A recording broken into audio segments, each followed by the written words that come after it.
India TV देख रहे हैं आप। आपके साथ मैं हूं प्राची पाराशर। विजय चौक से तमाम लाइव अपडेट्स के साथ हाजिर हैं हम।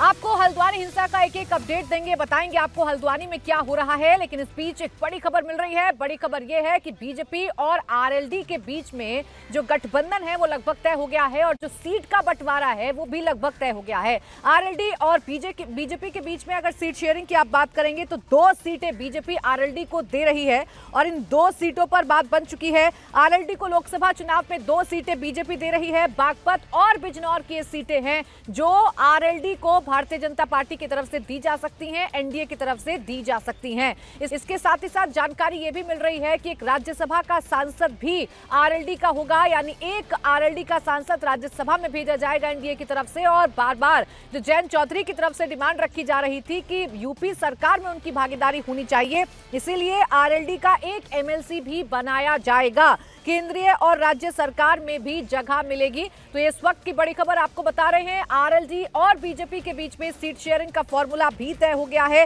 सीट बंटवारे का फॉर्मूला तय हो गया है। और जानकारी के मुताबिक आरएलडी को 2 सीटें लोकसभा चुनाव में मिलने जा रही हैं। बागपत और बिजनौर दोनों ही ऐसी सीटें हैं जहां जाट वोट बैंक निर्णायक भूमिका में रहता है। और सिर्फ 2 सीटों की बात नहीं है, बल्कि बागपत और बिजनौर के आसपास की जितनी भी सीटें हैं वहां जयंत चौधरी के कैंडिडेट के उतरने से असर होगा। ये 2 सीटें बीजेपी की तरफ से दी जा रही हैं। इसके साथ ही साथ एमएलसी और राज्यसभा सांसद भी भेजा जाएगा आरएलडी का। मेरे सहयोगी देवेंद्र पाराशर इस वक्त जुड़ गए ज्यादा जानकारी के साथ। देवेंद्र, क्या ये फॉर्मूला लगभग तय माना जाए? 2 सीट पर सहमति बन गई है लोकसभा चुनावों में जयंत चौधरी और बीजेपी के बीच में। बिल्कुल प्राची, परसों रात में जो गृहमंत्री अमित शाह और बीजेपी के राष्ट्रीय अध्यक्ष जेपी नड्डा के साथ जयंत चौधरी की मुलाकात हुई थी, उस मुलाकात के दरमियान पहले जयंत चौधरी ने 3 सीटों को लेकर कोशिश की कि तीसरी सीट मथुरा के तौर पर उन्हें मिल जाए। बीजेपी के द्वारा ये कहा गया कि मथुरा की सीट को छोड़ नहीं सकते और वैसी स्थिति में 2 लोकसभा की सीट यानी कि बागपत और अमरोहा और 1 राज्यसभा की सीट। इसके अलावा केंद्र में अगर एनडीए की सरकार फिर से आती है 2024 के बाद, जिसके बारे में बीजेपी एकदम से निश्चिंत है, तो उसमें भी जयंत चौधरी को जगह दी जाएगी, उनकी पार्टी को जगह दी जाएगी।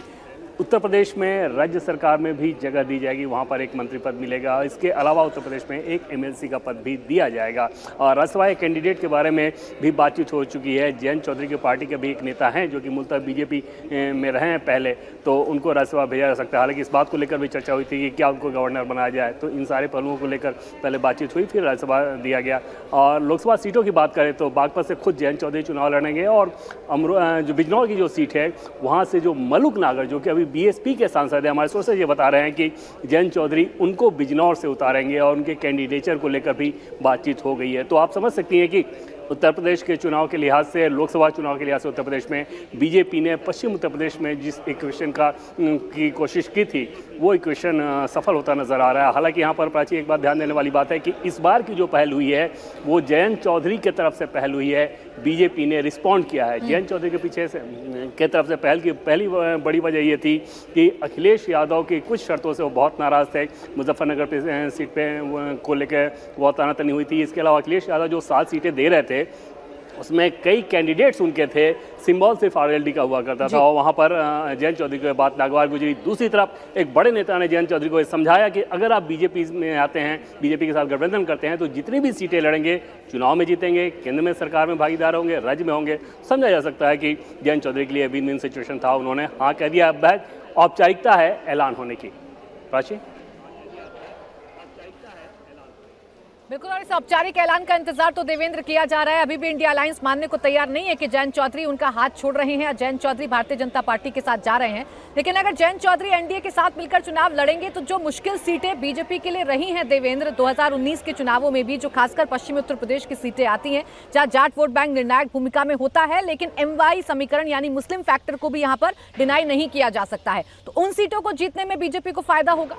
इसमें कोई दोहरा नहीं प्राची कि उन सीटों पे बीजेपी को फायदा होगा। और उसी लिहाज से जयंत चौधरी जो कि आज भी जाटों के लिहाज से अगर बात करें पश्चिम उत्तर प्रदेश में, तो जाटों के लिहाज से सबसे बड़े नेता हैं। और जाट भले ही प्रधानमंत्री नरेंद्र मोदी के फैक्टर के चलते कुछ हद तक कटे थे, लेकिन वो परसेंटेज के हिसाब से बीजेपी नेताओं से बात करें तो वो यही कहते हैं कि 30 से 40% ही जाट ऐसे हैं जो कि बीजेपी को वोट करते हैं। बाकी वो बीजेपी के बजाय जयंत चौधरी को प्रेफर करते हैं। चौधरी चरण सिंह के जमाने से वो चला आ रहा है, वो लीगेसी उसी को वो कैरी करते हैं। हालांकि बीजेपी ने भी जाट नेताओं को खड़ा करने की कोशिश की और उसमें एक नाम डॉक्टर संजीव बालियान का रहा, मुजफ्फरनगर से उन्हें केंद्रीय मंत्री बनाया गया, लेकिन वो कोई वैसी छाप नहीं छोड़ सके, जिसके चलते पार्टी को ये जरूरत महसूस हुई कि जयंत चौधरी को अपने गठबंधन में लाया जाए। और एक चीज़ और दिलचस्प रहेगा प्राची कि जयंत चौधरी के आने से संजीव बलियान जैसे नेताओं को, जो कि बीजेपी के जाट नेता हैं, या सत्यपाल सिंह की बात करूंगी तो सीट ही जाएगी, इन नेताओं को जरूर परेशानी होगी। इन नेताओं के इस रूप में परेशानी होगी जैसे मुजफ्फरनगर की सीट तो अब आसान हो जाएगी जीतने के लिहाज से, लेकिन जब केंद्र में मंत्री बनाने की बारी आएगी तो वहां पर समझा जा सकता है कि अगर अजीत सिंह को उसी क्षेत्र से मंत्री बनाया जा रहा है तो दूसरी सीट भी जाट नेता को देना